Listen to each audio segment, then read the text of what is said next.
22 years. That's how long me and Caleb had been friends. Elementary school, middle school, high school, college, every job change, every breakup, every 2 a.m. phone call that started with "Bro, I need to talk." 22 years of all of it.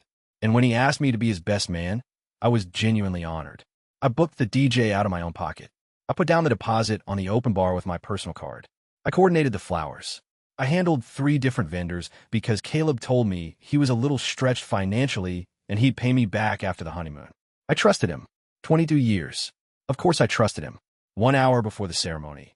1 hour, he pulled me into the coat room of the venue and told me he was replacing me as best man with his corporate boss because he wanted to impress him. He actually said that to my face. I looked at him for a second. Then I smiled. I told him congratulations. I shook his hand.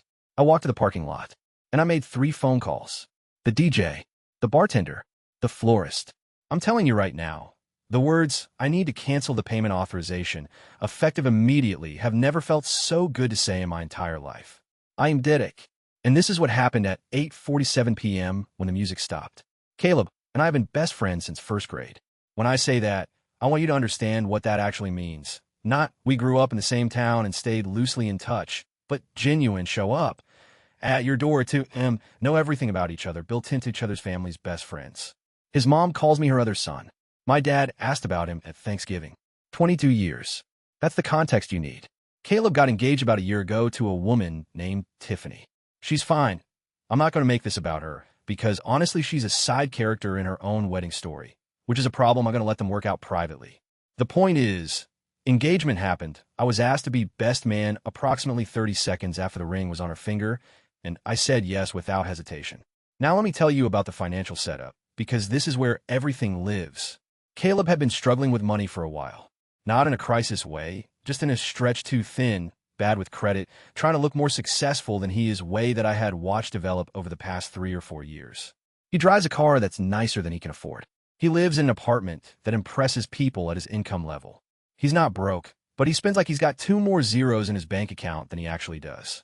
Wedding planning, predictably, became a financial issue pretty quickly. About 4 months before the wedding, Caleb asked me if I could put the vendor deposits on my credit cards temporarily. The DJ, the open bar package, and the floral arrangements. 3 separate vendors, 3 separate authorizations. Combined, somewhere around $4,800 upfront with the remainder due on event day. He said he'd Venmo me back within the week. He said it was just a cash flow timing thing. I want to be honest. I hesitated. Something in my gut hesitated.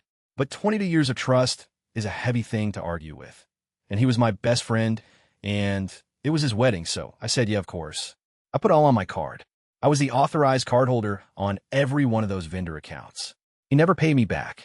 He kept saying next week, and then after the bachelor party, and then honeymoon is eating up my budget right now. And by the time we were a week out from the wedding, I had quietly accepted that I was probably covering this as a wedding gift and let go of it emotionally. I didn't make a thing of it. I didn't want drama before his wedding. I should have seen it sooner for what it was. Wedding day. The venue is nice, not over the top, but nice. Tiffany's family has some money, and they cover the venue and catering. Everything Caleb's side managed, the entertainment, the bar, the flowers. Which again, I'm in the groom's suite getting dressed with Caleb and 2 other groomsmen, feeling genuinely good. Excited for my friend, proud of the role I played in getting this day together, ready to do the speech I'd spent 3 weeks writing. Caleb's boss shows up at the venue about an hour before the ceremony. I'll call him Mr. Harrington. He's the VP of sales at the company Caleb has been trying to impress for 2 years. Caleb had mentioned him roughly 4,000 times. How successful he was, how well-connected, what getting in with him could mean for Caleb's career. Mr. Harrington shakes everyone's hand. He's polished, silver-haired, the kind of guy who makes a room feel slightly more formal just by being in it. Caleb is visibly lit up in his presence, performing in a way I recognized but had never seen quite so concentrated. And then Caleb asked me to step outside the suite with him. I stepped outside. He said, "Hey, so I've been thinking about this, and I really hope you understand, but I want to ask Harrington to stand up with me as best man today." I looked at him. He said, "It's a career thing. Having him up there in the photos at the reception, it sent a message. You know how important this is to me. You'll still be a groomsman, still in everything. I just want the spot to go to him." I want to tell you I said something eloquent and devastating. I didn't. I was genuinely, completely stunned. Not even angry yet. Just stunned the way you are when someone does something so far outside what you thought they were capable of that your brain needs a second to load the correct response. I said, okay. He looked slightly surprised that I didn't argue. He said he knew it was a big ask, and he owed me one, and we'd grab a beer next week and talk. I said sure. I walked back into the suite. I grabbed my jacket. I told the other groomsmen I'd be right back. I went to the parking lot. I sat in my car for probably 4 minutes. Let me tell you what was going through my head in those 4 minutes. I thought about 22 years. I thought about the $4,800 on my credit card he'd never repaid. I thought about the speech I'd written. I thought about the fact that I was being replaced. Not because of anything I'd done, not because of a fight, not because of falling out, but because a man my best friend wanted to impress was standing in a room, and Caleb had decided my 22 years were less valuable than one photograph with someone influential. And then I thought, I'm the cardholder. I pulled up the DJ's booking confirmation. I called the number. Hi, I'm Derek, last name, the authorized cardholder on the booking for tonight's event at venue. I need to cancel the payment authorization on this account, effective immediately. The DJ was confused but professional. He confirmed the cancellation. Per the contract, if the cardholder cancels, the service agreement terminates and the company retains the deposit, but no further service obligation exists. I called the bar. Same conversation. Same result. I called the florist. Their service was already mostly delivered since arrangements were physical, but their remaining lighting installation package and live arrangement service for the reception tables was still pending. Canceled. I drove home. I ordered Domino's. I put on a movie. I put my phone face down for about 2 hours. The first text came at 8:47 p.m. It was from one of the groomsmen, a guy named Marco who I genuinely like and who had nothing to do with any of this. He said, "Bro, what is happening? The DJ stopped and won't restart, and the bar just cut off, and nobody knows why." Then a text from another groomsman.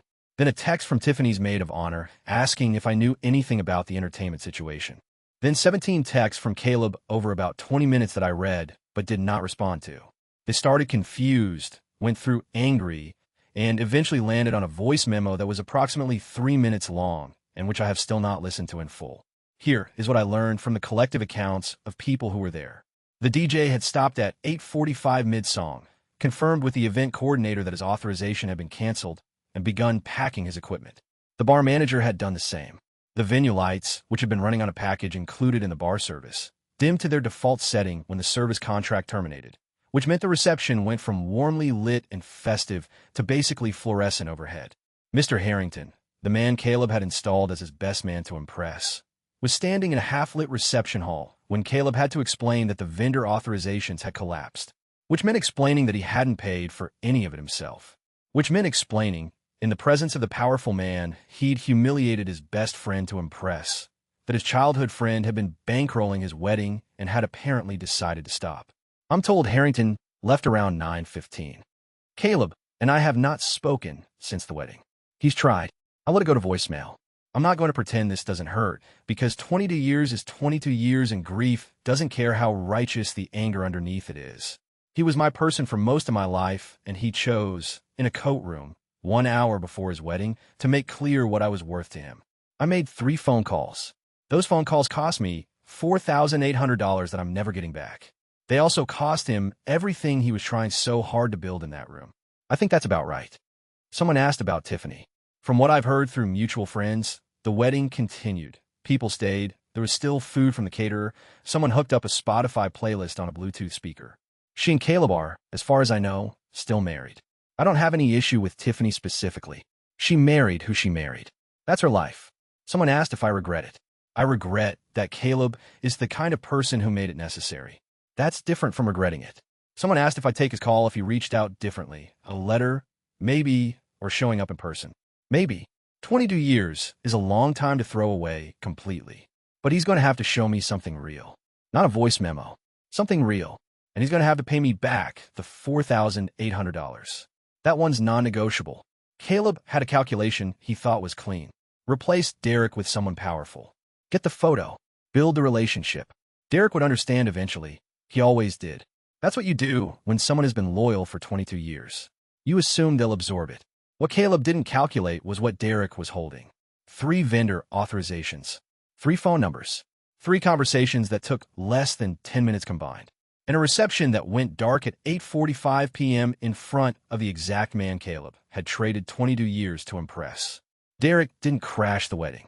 He just quietly took back what was his. The lights went out. The music stopped. The bar closed.